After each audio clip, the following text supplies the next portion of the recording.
तो हम लोग 2 चैप्टर पढ़ चुके हैं।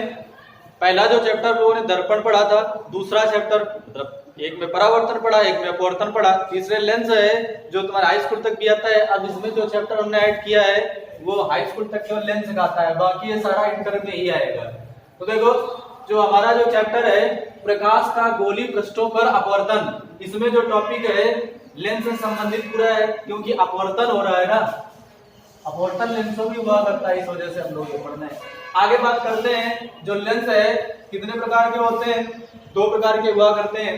देखो यहीं से जो लाइट का जो टॉपिक है रियल में यहीं से स्टार्ट होता है, यहीं से ज्यादा क्वेश्चन बना करते हैं हमारे, और खास करके कहां से, ये जो तुम्हें दिख रहा है गोली अवतल पृष्ठ पर प्रकाश के अपवर्तन का जो सूत्र है यहाँ से ज्यादा आता है। लेकिन जब तक बेस अगर कंप्लीट नहीं होगा तो यहाँ न्यूमेरिकल लगाने में प्रॉब्लम होगी, क्योंकि जब थ्योरी अच्छी होती है तभी न्यूमेरिकल हम लोग सही से लगा पाते हैं। तो थ्योरी अच्छे से पढ़ने के लिए तुम्हें बेस पढ़ना पड़ेगा। तो देखो जो लेंस है इसके प्रकार की बात करते हैं तो लेंस 2 प्रकार का होता है, नंबर 1 उत्तल लेंस, नंबर दूसरा अवतल लेंस। तो देखो जैसे हमारे दर्पण हुआ करते थे ऐसे लेंस होते हैं। जिसे बात करते हैं जो उत्तल लेंस है, उत्तल लेंस किसे कहते हैं, देखो जैसे ये है और ये, देखो जो लेंस होते हैं 2 गोलीय पृष्ठों से काटकर बनाए जाते हैं। जैसे 2 गोलीय पृष्ठ है, इतना भाग हमने क्या कर दिया है, काट दिया है, इनको जोड़ दिया है, तो ये क्या कंप्लीट हो गया, लेंस कंप्लीट हो गया। जैसे ये उत्तल लेंस होगा, ये कौन सा लेंस होगा, उत्तल लेंस। और इस तरीके अगर ये करोगे ये कौन सा लेंस होगा, ये अवतल लेंस होगा। बात समझ रहे हो। तो देखो तो इस तरीके हो जाएंगे ना। तो बात करते हैं उत्तल लेंस के प्रकार। उत्तल लेंस हमारे देखो 3 प्रकार के होते हैं, उभयोत्तल लेंस अथवा द्विउत्तल लेंस, मतलब जिसके दोनों तल भरे हुए हो उसे क्या कहते हैं, द्विउत्तल लेंस अथवा उभयोत्तल लेंस कहते हैं। समतल उत्तल लेंस क्या है, जैसे उत्तल लेंस है इसको ये काट दो, ये समतल पहला, फिर क्या है ये उत्तल भाग। तो अगर फिगर भी बनाते रही ना कि जब पहला पृष्ठ समतल हो दूसरा उत्तल हो तो जो समतल उत्तल लेंस कहते हैं। अवतलोत्तल लेंस किसे कहते हैं, पहला अवतल हो ये दबा हुआ और दूसरा क्या हो उठा हुआ हो, तो ये क्या हो गया अवतलोत्तल लेंस हो गया। बात करते हैं अवतल लेंस। अवतल लेंस भी सेम ऐसे होता है 3 प्रकार का। उसमें क्या आ जाएगा, द्विअवतल लेंस, क्या हो जाएगा द्विअवतल लेंस। द्विअवतल लेंस में क्या हो जाएगा, दोनों पृष्ठ अवतल हो इस तरीके, तो क्या हो जाएगा द्विअवतल लेंस। फिर कहते हैं समतल अवतल लेंस, तो समतल अवतल लेंस में क्या होगा, पहला समतल फिर दूसरा क्या अवतल, इस तरीके समतल अवतल लेंस हो गया। ठीक है। फिर अगर नेक्स्ट का आ जाए उत्तल अवतल भी हो जाएगा, कि पहला अगर उत्तल बना दो ये और दूसरा क्या बना दो अवतल, तो ये हो जाएगा, तो ये हो जाएगा क्या उत्तल अवतल लेंस। तो इस प्रकार ये हमारे लेंस हुआ करते हैं। लेंसों की अपसारी व अपसारी क्रिया देखो बेटा क्या होता है। अपसारी का मतलब होता है कि सारी किरणें एक जगह जब मिले तो उसे अपसारी प्रकृति कहते हैं। अपसारी किसे कहते हैं, जब किरणें फैल जाएं, किरणों के फैलने की या डाइवर्जन जो रेज है हमारी डाइवर्ट हो जाए तो उन्हें क्या कहते हैं, अपसारी बोलते हैं, अपसारी बोलते हैं। अपसारी का मतलब क्या होता है, कन्वर्जन, इसका मतलब होता है डाइवर्जन। कन्वर्जन मीन सारी किरणें जब एक जगह मिले तो उसे क्या कहते हैं अभिसारी, और डाइवर्जन मीन्स क्या है, जब किरणें फैले तो उसे क्या कहते हैं अपसारी। तो देखो अपसारी का काम कौन करता है, तो अगर तुमसे कहा जाए कि अपसारी का काम कौन करता है, तो देखो बेटा जो उत्तल लेंस होता है ये क्या करता है, जैसे मुख कक्ष है दर्पण में बता चुके हैं, ये किरणों को एक जगह क्या करता है, एक जगह करता है, फोकसित करता है कह सकते हो। इस वजह से उत्तल लेंस को कौन सा लेंस कहते हैं, अभिसारी लेंस कहते हैं। उत्तल लेंस को किस नाम से जाना जाता है, अभिसारी लेंस के नाम से जाना जाता है। और अवतल लेंस क्या करता है, किरणों को फैला देता है। अवतल लेंस क्या करेगा, जैसे मुख कक्ष है ये किरणों को क्या कर देगा, ये किरणों को डाइवर्ट कर देगा, इस तरीके किरणों को फैला देता है। इस वजह से अवतल लेंस को क्या कहते हैं, अपसारी लेंस कहते हैं। तो ये समझ में आ गया होगा तुम लोगों को। देखो एक बात बेटा बताए तुम्हें, जैसे दर्पण तुम लोगों ने पढ़ा था, याद रखना उत्तल दर्पण में जो चीजें होती थी, उत्तल दर्पण में जो चीजें तुम लोग पढ़े थे प्रतिबिंब स्थितियां, वो मिलेगा किससे, अवतल लेंस से मिलेगा। किससे मिलेगा, अवतल लेंस से मिलेगा। और जो अवतल दर्पण पढ़ा था तुमने, कौन सा पढ़ा था, अवतल दर्पण जो पढ़ा था वो मिलेगा किससे, उत्तल लेंस से मिलेगा। किससे बेटा मिलेगा, वो उत्तल लेंस से मिलेगा, याद रखना। मतलब जैसे उत्तल दर्पण में एक ही स्थिति होती थी जब प्रतिबिंब जो बनता था, ऐसे अवतल लेंस में होगा। वस्तु को चाहे जहां रखो उसका जो प्रतिबिंब बनेगा, दर्पण लेंस ये फोकस और कहां पर, प्रकाशिक केंद्र के बीच बनेगा। जैसे अवतल दर्पण में हमारी 6 स्थितियां होती थी, ऐसे उत्तल लेंस के लिए 6 स्थितियां होती हैं। तो बाकी देखो आगे चलते हैं हम लोग भाई, लेंसों से संबंधित कुछ परिभाषाएं हैं। देखो अभी तो मैथ से समझा देना, फिर इसके बाद देखो ये कंटेंट ये जो यहाँ से तक तुम्हें लिखना है, ठीक है, यहाँ तक लिखना होगा, यहाँ से तुम्हें हम डेरिवेशन कराएंगे, जो डेरिवेशन है वो तुम्हें लिखाएंगे, बाकी ये जो डेफिनेशन है ये तुम लोग पहले से लिख लोगे। आगे बात करते हैं लेंसों से संबंधित कुछ परिभाषाएं, ये हेडिंग लिख लेना, ठीक है। तो देखो पहला आता है प्रकाशिक केंद्र। तो प्रकाशिक केंद्र की जो परिभाषा डिफिनेशन बनेगी, जो क्या बनेगी, जैसे बात करते हैं, देखो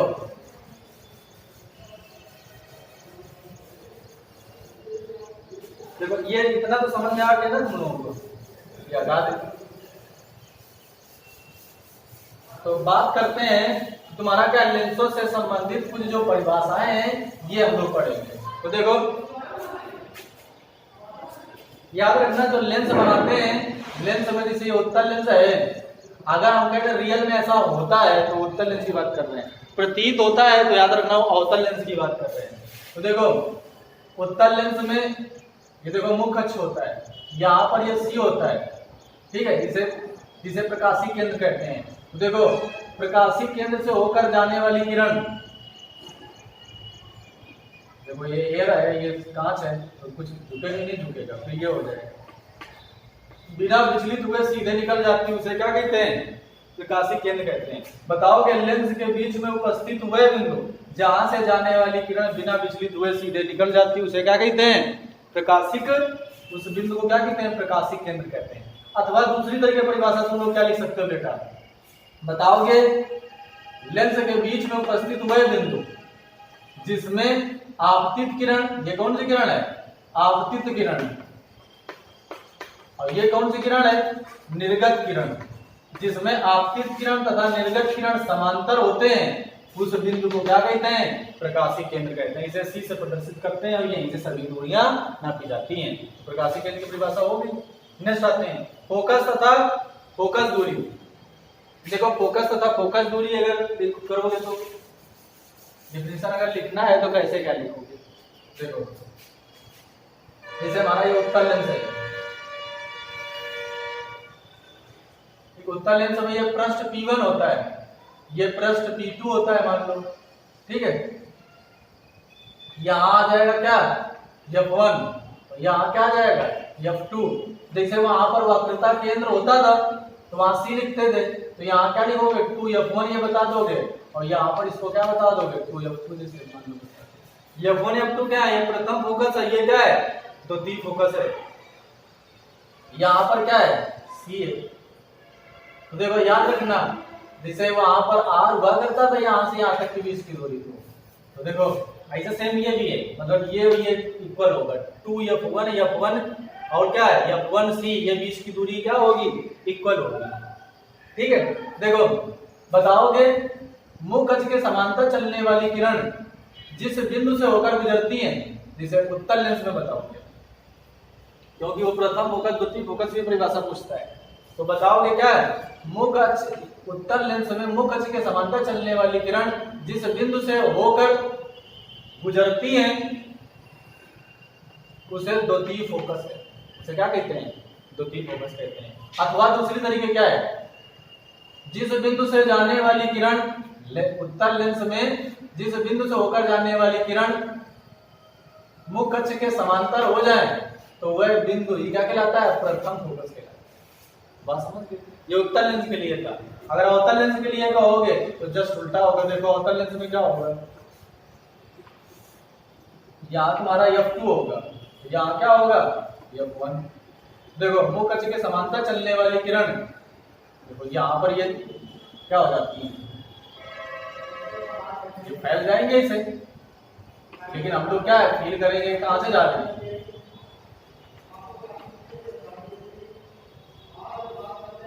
इधर से होकर जाती है, ऐसा लगेगा कि द्वितीय फोकस से जाती है, प्रतीत हो रही है। देखो अवतल लेंस में क्या बताओगे, मुख्य अक्ष के समांतर चलने वाली किरण जिस बिंदु से होती हुई जाती हुई प्रतीत होती है उन्हें क्या कहते हैं, द्वितीयक फोकस कहते हैं। और एक्चुअल में जाती है तो क्या, तब भी द्वितीयक फोकस है। इसमें क्या करना है, इसमें प्रतीत शब्द अगर जोड़ दोगे तो क्या बन जाएगा, अवतल लेंस के लिए बन जाएगा। ठीक है, तो ये लिख लोगे। आगे बात करते हैं तुम्हारा क्या, फोकस दूरी की बात करते हैं। तो बताओगे क्या, प्रकाशीय केंद्र तथा फोकस बिंदु के बीच की दूरी को क्या कहते हैं, फोकस दूरी कहते हैं। फोकस तल किसे कहते हैं, देखो फोकस तल क्या है, जैसे तुमने दर्पण हमने बताया तो वही चीजें तो है सारी। जैसे हमारा ये उत्तल लेंस है, ये मान लो प्रथम फोकस है, ये क्या है, प्रथम फोकस। बताओगे फोकस, बताओगे वह तल जो फोकस बिंदु से होकर गुजरे तथा मुख्य अक्ष के लंबवत हो, उस तल को ही क्या कहते हैं, फोकस तल कहते हैं। ठीक है, तो ये फोकस तल की परिभाषा होगी। मुख्य अक्ष बताओगे क्या है, बताओगे वह अक्ष जो क्या है, लेंस के प्रकाशीय केंद्र से होकर गुजरे, लेंस के प्रकाशीय केंद्र तथा फोकस से होकर गुजरे, उस अक्ष को क्या कहते हैं, मुख्य अक्ष कहते हैं। और मुख्य अक्ष में ही क्या वस्तुएं तथा प्रतिबिंब रखे जाते हैं। आगे बात करते हैं बेटा ध्रुव। तो ध्रुव भी यहाँ पर होता है जहां पर मुख्य अक्ष को कहते हैं, आप भी कह सकते हो। ठीक है, आगे बात करते हैं वक्रता त्रिज्या।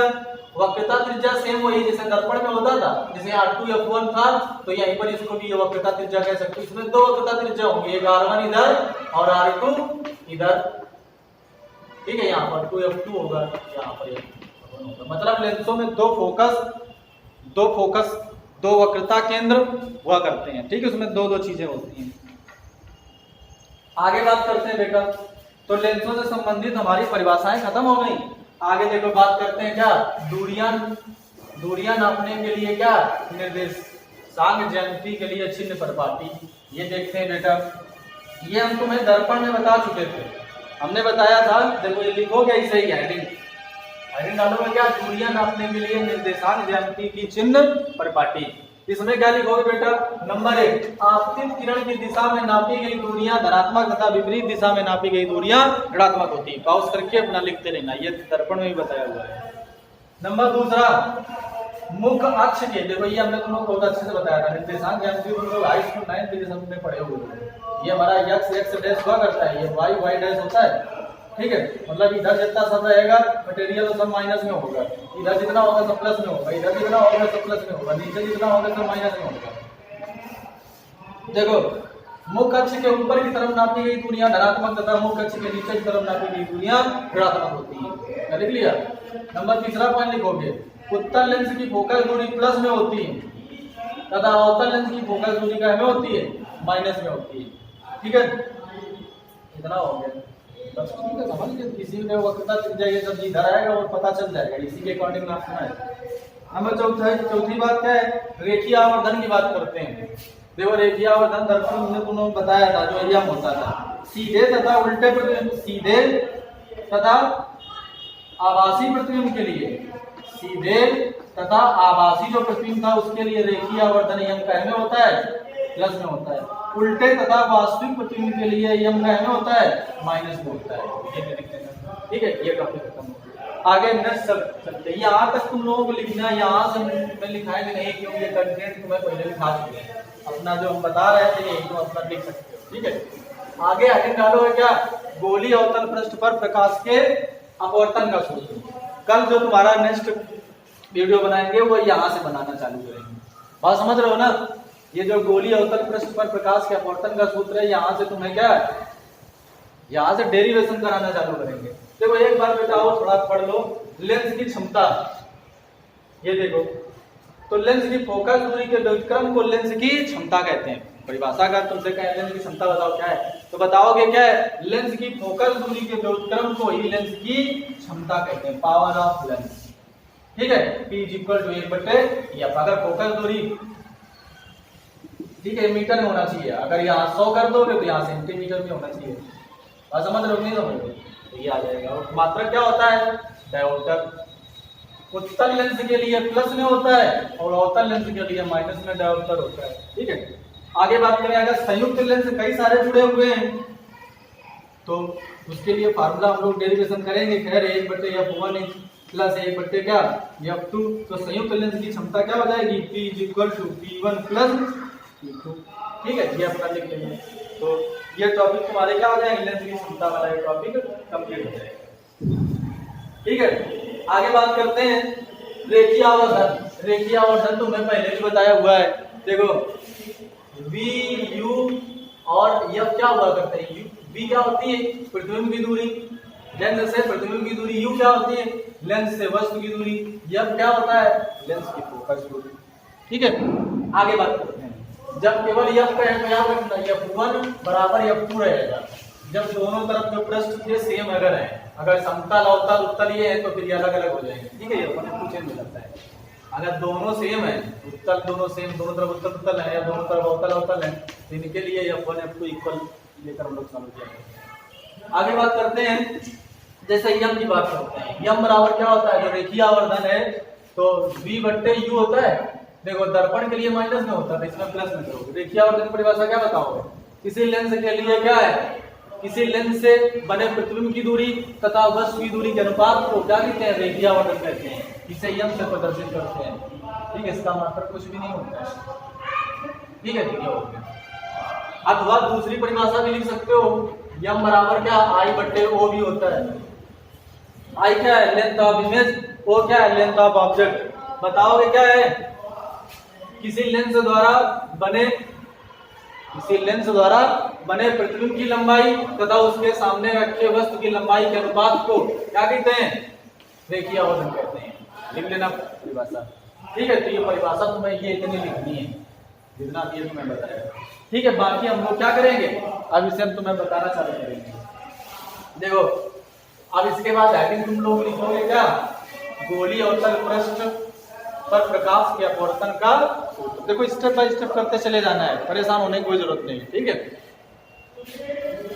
आगे बात करते हैं बेटा। तो ये हम लोग लिखेंगे और इसका क्या है, जब सॉल्व करेंगे तो n बट्टे v minus 1/u is equal to n minus 1/r निकल कर आएगा। n क्या है अपवर्तनांक, लेंस का क्या अपवर्तनांक, v बताइए, u बताइए, r बताइए, वक्रता दिख जाए। ठीक है, निरपेक्ष में, निरपेक्ष का मतलब है जब अपवर्तनांक अलग अलग हो, ठीक है, अलग अलग रखा जाए तो n is equal to 1 n2 सापेक्ष में कहा जाए, तो इसे n2 बट्टे n1 भी लिख सकते हो। ठीक है, ये इसमें रख दोगे तो सॉल्व होकर आ जाएगा n2 बट्टे v माइनस n1 बट्टे u बराबर n2 माइनस n1 बट्टे r। तो ये हमारा प्रूव होकर आ जाएगा। अब बात करते हैं पतले उत्तल लेंस द्वारा प्रकाश के अपवर्तन का सूत्र। जब सॉल्व करेंगे तो 1 बट्टे m बराबर n माइनस 1 इंटू 1 बट्टे r1 माइनस 1 बट्टे r2। जब डेरिवेशन करेंगे तो ये अपना प्रूव होकर आएगा। ये करना ये इंपॉर्टेंट है, पेपर में बहुत आते हैं। ठीक है, ये सारे जितने हैं ये तुम्हारे सब इंटर लेवल के हैं, ये सारे आया करते हैं। ठीक है, ये सारे इंपॉर्टेंट है टॉपिक। तो अब देखो लेंस की फोकस दूरी तथा अपवर्तनांक और लेंस की वक्रता त्रिज्या पर निर्भरता क्या है, मतलब एक दूसरे पर ये कैसे निर्भर होते हैं। तो देखो बात करो, इसे बात करते हैं। देखो क्या यह अनुक्रमानुपाती r के है नहीं है, तो यह अनुक्रमानुपाती r, यदि लेंस की वक्रता त्रिज्या बढ़ेगी तो फोकस दूरी भी बढ़ जाएगी। ठीक है, आगे बात करते हैं अपवर्तनांक पर कैसे निर्भर करते हैं। तो अपवर्तनांक के लिए 3 स्थितियां होती हैं। ठीक है, जैसे देखो जो हमारा पतला उत्तल लेंस है, कैसे का बना होता है लेंस, कांच का बना होता है। तो कांच का वायु के सापेक्ष कांच का अपवर्तनांक, जितने भी अपवर्तनांक हैं ये वायु के सापेक्ष ज्ञात किए जाते हैं। तो वायु के सापेक्ष कांच का अपवर्तनांक, और ये क्या है वायु के सापेक्ष द्रव का अपवर्तनांक। मान लो कोई द्रव है, उस द्रव में तुम लेंस को डुबो रहे हो, यदि लेंस का अपवर्तनांक जिस द्रव में डुबो रहे हो तुम, जैसे मान लो ये हमारा लेंस है, पानी में डुबो दिया, तो पानी का अपवर्तनांक लेंस से कम होता है कि नहीं होता है। तो लेंस का अपवर्तनांक पानी के अपवर्तनांक से यदि ज्यादा है, पानी माने द्रव भी हो सकता है, या किसी ऐसे द्रव में डुबो जिसका अपवर्तनांक लेंस से कम हो, ठीक है, अर्थात लेंस का ज्यादा हो, तो ज्यादा है तो क्या हो जाएगा, लेंस की फोकस दूरी बढ़ जाएगी, उसकी प्रकृति पर कोई फर्क नहीं पड़ेगा। ये एयरफोर्स में क्वेश्चन आया करते हैं, कह देगा जब किसी पतले उत्तल लेंस को उसके कम अपवर्तनांक वाले द्रव में डुबो दिया जाए तो क्या फर्क होगा, तो क्या हो जाएगा, उसकी फोकस दूरी बढ़ जाएगी, उसकी प्रकृति पर कोई फर्क नहीं पड़ेगा। बात करते हैं यदि ऐसे द्रव में डुबोया जाए जिसका अपवर्तनांक लेंस से ज्यादा हो, तो क्या हो जाएगा, फोकस दूरी इसकी क्या हो जाएगी, फोकस दूरी इसकी क्या हो जाएगी, बढ़ जाएगी। फोकस दूरी क्या हो जाएगी, काफी बढ़ जाएगी। और क्या है, जैसे इसमें प्रकृति नहीं बदलती थी, इसमें प्रकृति क्या हो जाएगी, चेंज हो जाएगी। उत्तल लेंस अवतल लेंस की तरीके काम करेगा और अवतल लेंस उत्तल लेंस की तरीके काम करेगा। ठीक है, यदि लेंस को ऐसे ध्रुव में डुबोया जाए जिसका अपर्तनांक लेंस के अपर्तनांक के बराबर है तो क्या हो जाएगा, उसकी फोकस दूरी अनंत हो जाएगी, क्योंकि ये लेंस का की तरह काम करने लगेगा, एक समतल कांच की तरह काम करने लगेगा। वो समतल कांच की फोकस दूरी तुम जानते हो अनंत होती है। ठीक है, ये बेटा हम लोग ये पढ़ सकते हैं। आगे बात करते हैं संपर्क में रखते हैं दो लेंसों की संयुक्त फोकस दूरी ज्ञात करेंगे, 1/f बराबर नहीं, फोकस दूरी ज्ञात करेंगे तो क्या आ जाएगा, f बराबर f1 प्लस f2 आ जाएगा। ठीक है, तो आगे बात करते हैं